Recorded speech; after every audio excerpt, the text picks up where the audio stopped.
ഇന്ന് നമ്മൾ ചെയ്യാൻ പോകുന്ന ചലഞ്ച് സ്നീസിംഗ് ചലഞ്ച് ആണ്.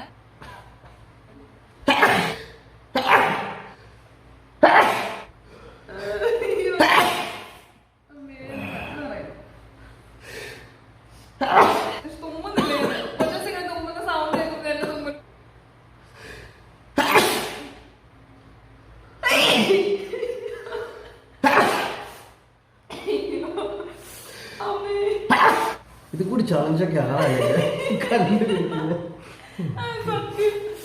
എന്റെ മൂക്കൊക്കെ അവിടെ ഇടിച്ചിട്ട് തിരിച്ചു വരാം.